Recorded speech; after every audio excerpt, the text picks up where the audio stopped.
Hey there. I it's easier to talk than to write a massive email. So this is a an absolutely monstrous Excel sheet. It's just on the border of whether or not you should attempt this sort of thing in Excel, or stick it straight into R. Indeed, maybe even to some sort of database. It's approaching such a size. So all the data is in raw. It's just copy pasted from the the web uh, data location. I think you have that URL. Simple copy paste. There's no order in here. Now, I mean, just scrolling down, it does look fairly full. So a way to identify it full in terms of it doesn't look as if many people have quit halfway, as it were. So one way to tell if someone's quit halfway,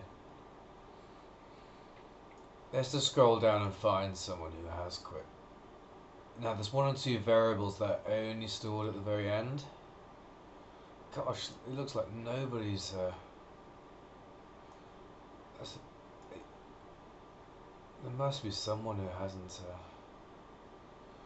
Anyway, so one thing that's only stored at the end is, for example, duration. So I mean, searching through this for duration and looking to find anybody who hasn't got a value there. But you really do not want to modify this sheet here. In fact, it should be locked so that you can't modify it, because it's just really easy for errors to creep in if you can modify your raw data. So what you want to do is you want to go into processed. You want to it's within here. I advise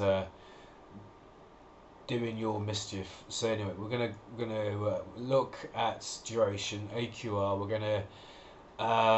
gonna data. We're gonna do something clever. Let's say review. How does one do conditional formatting? Here we go. Highlight cells equal to blank, and we're going to yellow fill it. Although I'm surprised those didn't come up. I mean, there could well be no one who didn't appropriately finish this task. I mean, what's another way of checking whether or not these guys? Okay, is it a number? That's another way of doing this. So we'll do conditional formatting, highlight cells rules, and then we're going to do. Hopefully, we can do use a formula. And what's is number? Is it is num? Is number? Anyway, I'll leave it up to you to play with this. I mean, you could just copy paste this into another sheet and paste special values, and then we know there's sufficient numbers. We know that it goes the whole way down to 2000-ish. So you could just. Actually, we actually do have some formats in here. So, if you what you would do is you'd put in like the unique identifier.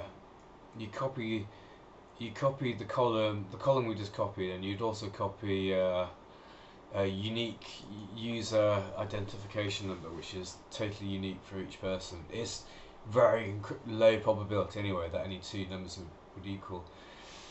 You'd have these two columns next to each other, and then you'd sort by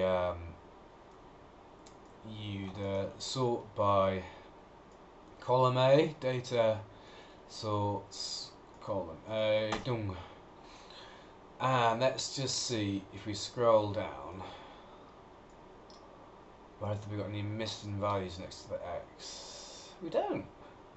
So I suspect that we've got an absolutely full data set here.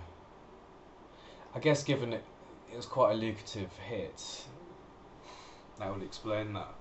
So I mean, other issues to explore. So that's just one thing, and I'm fairly confident now that we don't have any missing data in terms of that. So I mean, you're probably interested in what else is useful.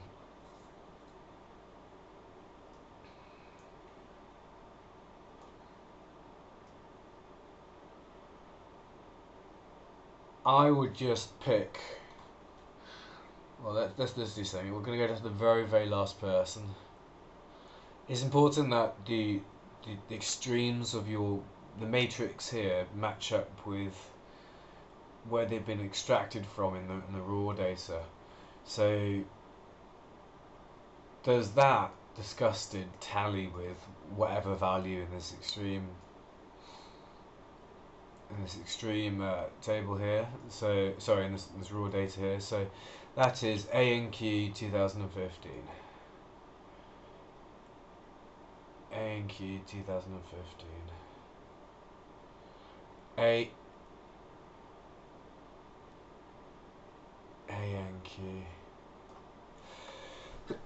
Oh, excuse me. ANQ 2000. Oh, it's a disgusted ANQ 2015, and we are. Let's just see what the header of this column is. It's T2 B14 I1.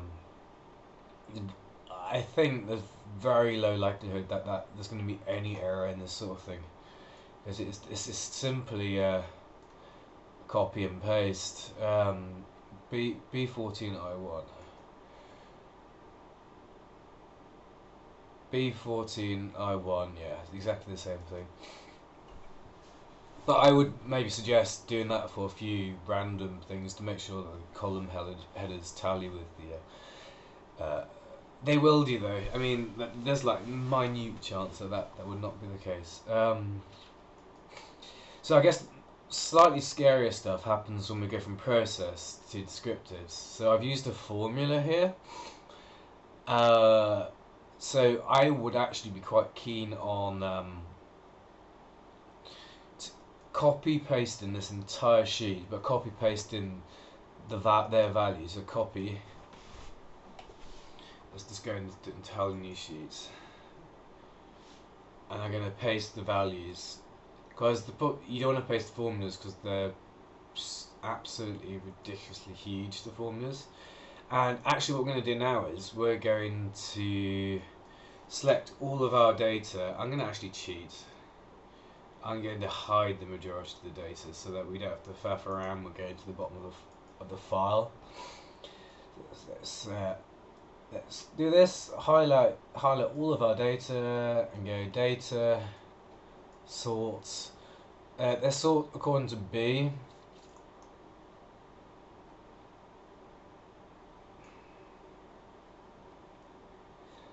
Actually, what we'll do is we'll sort according to just column C. So we'll end up with all the.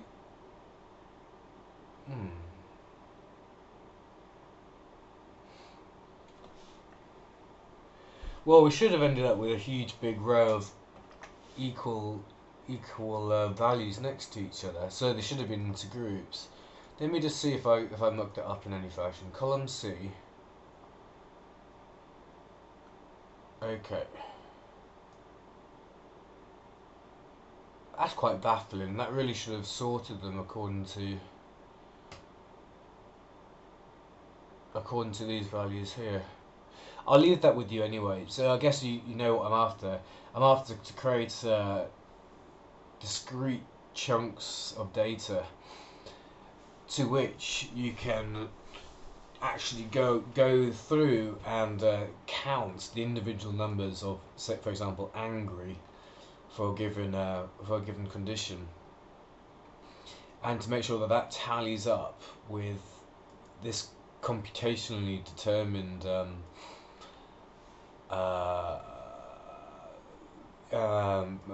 tally of the total number of angry in that particular set of data. But then again, I really doubt there's going to be any problems. It's worthwhile to just check for silliness. Anyway, I think that's all.